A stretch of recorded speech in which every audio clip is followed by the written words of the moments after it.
అధ్యక్ష ఈ నిన్నటి నుంచి ఒకే అంశం మీద డిఎస్సి మీద జరిగిన అవకతవకల మీద చర్చించాలి, సభలో చర్చించాలి, దాన్ని ఎంక్వైరీ జరగాలని చెప్పి నేను డిమాండ్ చేస్తున్నాం. ఇవాళ ప్రధాన పత్రికల్లో శాసనసభలో మాట్లాడారు అది మరి ఇక్కడ మాట్లాడడానికి ఎందుకనగా వెనకంగా వేస్తారో మాకు అర్థమవుతుంది. వాస్తవ విషయాలు అక్కడ చెప్పిన ఇక్కడ చెప్పొచ్చు కదా, చెప్పొచ్చు కదా. దీని తర్వాత చేస్తామని చెప్పి ముఖ్యమంత్రి గారు ఉన్నారు కదా, ముఖ్యమంత్రి గారు చెప్పాలండి.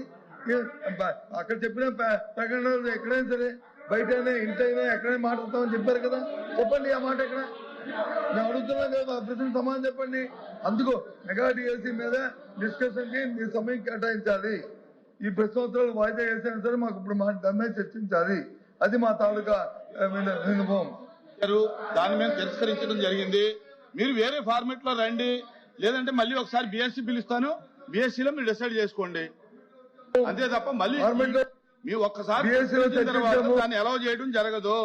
మీరు వేరే ఫార్మెట్ లో రండి, లేకుంటే కనుక బీఎస్సీలో డిసైడ్ చేసుకోండి. Please sir. Speaker chairman sir, మీరు అనుమతిస్తే సార్. ప్రతిపక్ష నాయకుడు లేస్తే కాస్త గౌరవ సభ్యుల్ని కొంచెం చైర్మన్ గారి మీద పడకండి, కాస్త హుందాగా పక్కకు జరగండి. వారు చాలా స్నేహశీలి, మనందరితో చైర్మన్ గారు బాగుంటారు. అట్లని మనం ఆ చైర్ లో కూర్చున్నప్పుడు వారి మీద పడేటువంటి అడ్వాంటేజ్ తీసుకోకూడదు అనేటువంటిది ఇది మన సంస్కృతి, మనం నేర్చుకున్నటువంటి సంస్కృతి. ఇప్పుడు చైర్ ని ఏ రకంగా మీరు అవమానిస్తున్నారు పబ్లిక్ గా అనేది అర్థమవుతా ఉంది. మనం నేర్చుకున్న సంస్కృతి ఇది అధ్యక్ష. నంబర్ 1, వారు రిప్లై ఉందంటే కూర్చుంటాం. అది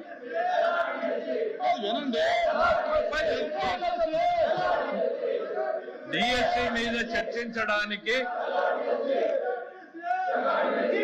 అధ్యక్ష వాళ్ళ ఉద్దేశం చాలా స్పష్టంగా అర్థమైంది. మాట్లాడేకేం లేదు, అల్లరి చేసుకుని వెళ్ళిపోవాలని. అరే ఆయన ఏదో లేవనెత్తాడు, మేం క్లియర్ గా చెప్పదలుచుకున్నాం. డిఎస్సి మీద చర్చించడానికి ఈ ప్రభుత్వం సిద్ధంగా ఉంది అనేటువంటిది నిన్న బిఎస్సిలో స్పష్టంగా మీ ఎదురుగా ఆయనకు చెప్పాం. వాళ్ళ మెంబర్స్ కూడా చెప్తున్నాను అధ్యక్ష, వాళ్ళు వినుండరు. దయచేసి వాళ్ళ మెంబర్స్ ఇంటే అర్థమవుతుంది అధ్యక్ష. తమరు ఉండాల్సిన దగ్గర ఫర్మ్ గా ఉండాలి అధ్యక్ష. కొంచెం తమరు ఫర్మ్ గా లేకపోతే సభ జరపడం కూడా కష్టమవుతుంది అధ్యక్ష.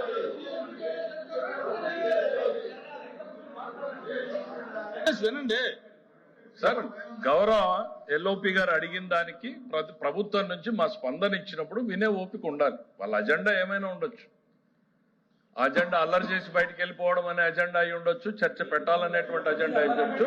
గవర్నమెంట్ వారి సైడ్ నుంచి నిన్న తమరి సమక్షంలో చాలా డీటెయిల్డ్ గా మా వాయిస్ ని వినిపించాం. డిఎస్సి మీద చర్చించడానికి ఈ ప్రభుత్వం సిద్ధంగా ఉంది.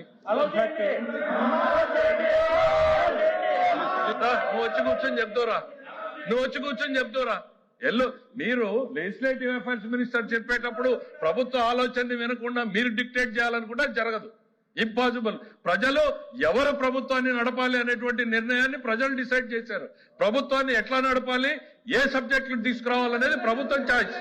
దయచేసి మీరు అనుకున్నట్టు సభ జరగదు అన్న విషయాన్ని మీరు గుర్తుపెట్టుకోవాలి. ఇక్కడ we are here to discuss about the DSC.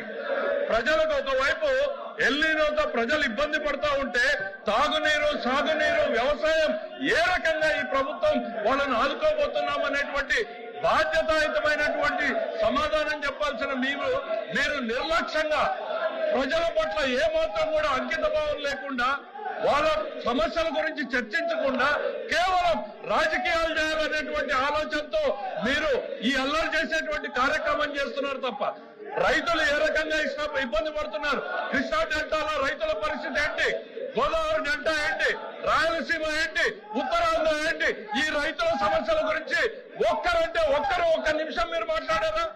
తాగునీటి సమస్యల్ని ఏ రకంగా పరిష్కారం చేయాలనేటువంటి సలహా సూచనలు ఇచ్చారా? ఇన్ని ఇబ్బందులు రాష్ట్ర ప్రజానీకం, దేశం మొత్తం, ప్రపంచం మొత్తం ఎల్లినోతో సఫర్ అవుతా ఉంటే మీకు మాత్రం మీ నిన్నో జబ్బులు పట్టాయి. నిన్నో జబ్బు వచ్చింది మీకు. మీ ఎజెండా మీకు తప్ప ప్రజల అజెండా మీకు అవసరం లేదు అధ్యక్ష. దిస్ గవర్నమెంట్ ఇస్ కన్సర్న్ అధ్యక్ష. ప్రజల అజెండానే మా అజెండా. ప్రజలకు అవసరమైనటువంటి ఎల్లినో మీద చర్చ పెట్టండి.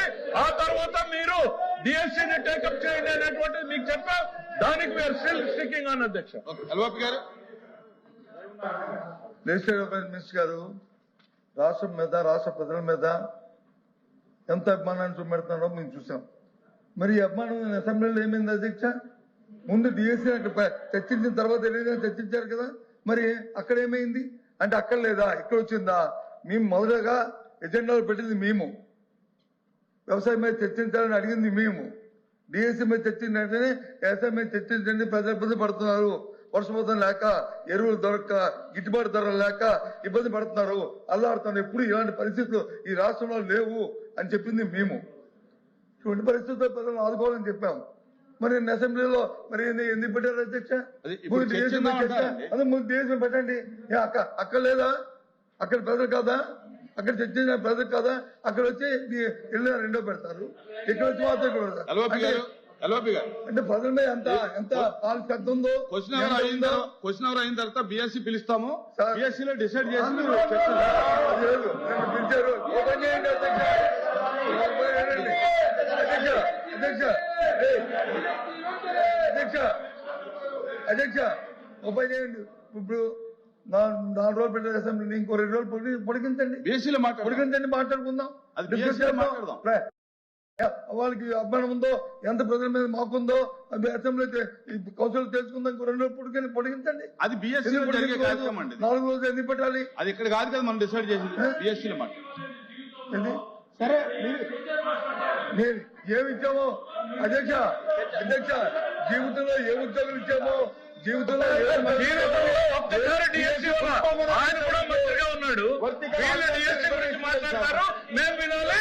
వాళ్ళందరూ గౌరవ సభ్యులు పైనకెళ్లి డిఎస్సీ గురించి మాకు చెప్తారు, మేము వినాలి. అరే తెలుగుదేశం అంటేనే డిఎస్సీ 1 కాదు, 2 కాదు, 3 కాదు, 4 కాదు, 14 సార్లు డిఎస్సీ ఇచ్చింది తెలుగుదేశం పార్టీ. మీరేమిచ్చారు? ఒక్కటి కూడా అవ్వలేదు. మనుషులకు కాస్త ఆలోచన ఉండాలి అంతే. అరవండి మనం క్వశ్చన్ అవర్ నడుపుతానంత మరి చెప్పినప్పుడు దయచేసి కొంచెమైనా అర్థం చేసుకుని సహకరించి బిఎస్సీ పిలుస్తా అన్నారు, బిఎస్సీలో చర్చించుకుందాం. ఎందుకు సభని డిస్టర్బ్ చేస్తున్నారు అనేటువంటి నేను అడుగుతా ఉన్నాను.